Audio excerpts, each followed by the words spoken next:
I'm Kara Martin, and these are my special education interviews. First, I spoke with Ms. Jonigan, who is a 9 through 12 special education teacher. She's been teaching for about 7 years as a teacher. She was a para before that for about 5 years. Next, I spoke with Ms. Jack, who has been a special education para at the high school level for 25 years. And finally, I spoke with Ms. Halloran, who is a 9 through 12 administrator. She's been in our current school for 3 years. She's been an administrator for about 5 years. So when it comes to child find, Ms. Jonigan, the special education teacher, knew that we were responsible for all K-12 students, and she knows that we are supposed to service all students within our school district. So even when they go to private schools, we are the ones that are supposed to ensure they're being serviced. But she doesn't know how we actually go about finding those kids, students, and actually doing it. She does know that from the high school, if the students choose to drop out, there are papers that have to be signed. And if a parent chooses to homeschool those students, there are also papers that have to be signed. She knows that when students transfer, that record requests are sent, but she doesn't know exactly how we know that students are transferring before those records are requested.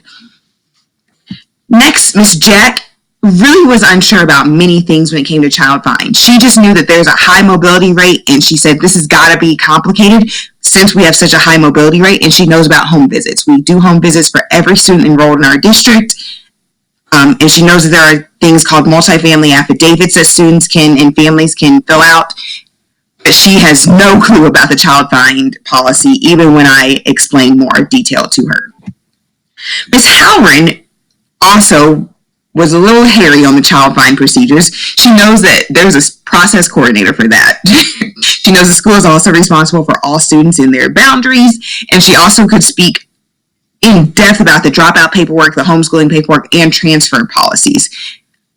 But again, as far as finding and identifying those students who have never enrolled in school, she had no clue, and she relies on her process coordinator for that information. Next, all three, Ms. Jonigan, Ms. Jack, and Ms. Halloran, spoke of the challenges and rewards, and they were very consistent in their wording. The challenges were that we have to educate and service students while also working on growing their independence. They all spoke about how over-servicing is hindering students, but under-servicing still is hindering them, and we're not doing them justice. And they all spoke about how we want them to be successful post-high school, but how do we do that? But they also spoke about the same rewards, that when the adult students return, that is rewarding. Seeing them with jobs and families and careers, and seeing them in college and posting and talking about themselves and how they've progressed. Also hearing parents say, finally my child is learning and is happy to come to school. And then Ms. Halloran spoke about graduation day. That's her Super Bowl. She loves that day. Graduation day is when you get to see your 4 years of work pay off when they walk across that stage. They all had some advice about the supervision of special education staff.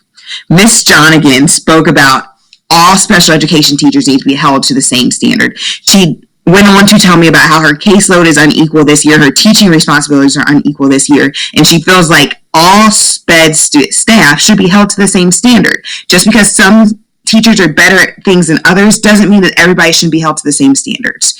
She also spoke about the frustration of getting general education teachers to be active participants in IEP meetings. And then she also said, this job is hard enough as it is. Praise, praise, praise goes a long way. Ms. Jack would like more training.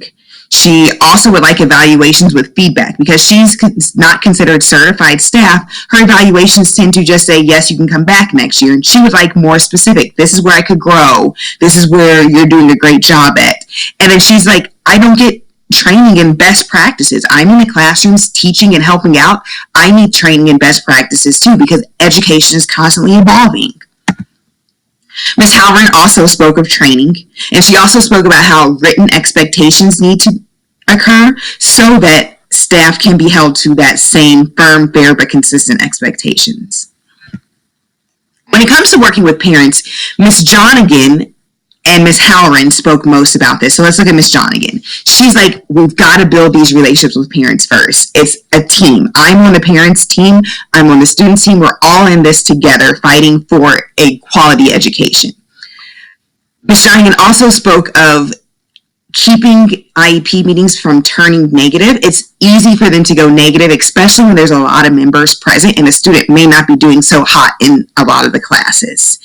Ms. Shonigan also feels a desire to do weekly updates with her caseload. So that's 17 phone calls or 17 emails she's giving about progress every week to keep parents informed.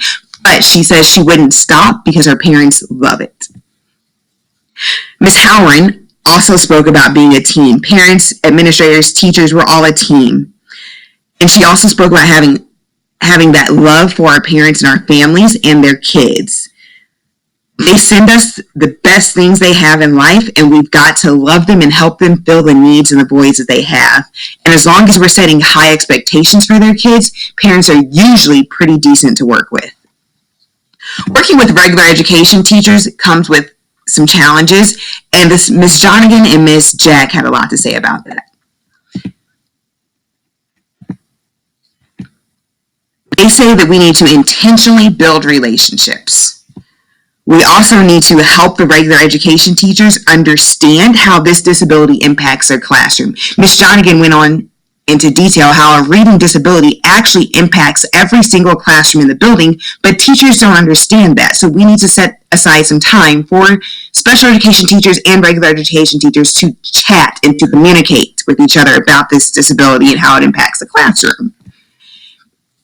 And we also need to be checking in frequently, Ms. Jonigan states, and Ms. Jack stated that. When I do frequent check-ins, Ms. Jonigan stated, with the classroom teacher, I can better help that student and that teacher. And then Ms. Jonigan and Ms. Jack would like for administrators, Ms. Howren, to hold all team members accountable for attending IEP meetings. Ms. Jonigan spoke of how many times she has had a meeting and had to search for a regular education teacher when these students have 7 to 8 regular education teachers. It should not be hard to find regular education teachers to attend meetings. Advice for the first year administrator. Ms. Jonigan says, pick your die on the hills. Pick about 3, stick to them, hold firm, and that's what you focus on. And she says, use your special education team to help you and ask for help. Ms. Jack says just be consistent and have some clear expectations. And Ms. Howren says show up.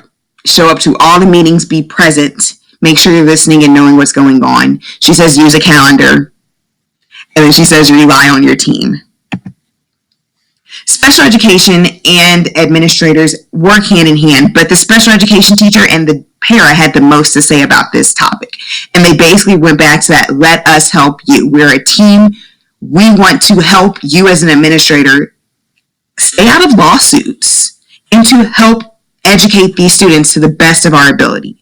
But Ms. Jonigan also requested that you keep us informed, because when students are disciplined, especially a student with a disability is disciplined, special education teachers and case managers and your process coordinators need to know immediately, because sometimes it's a manifestation of their disability and there's other paperwork and other things that are required, and other times it's not a manifestation, so they can get whatever you give them.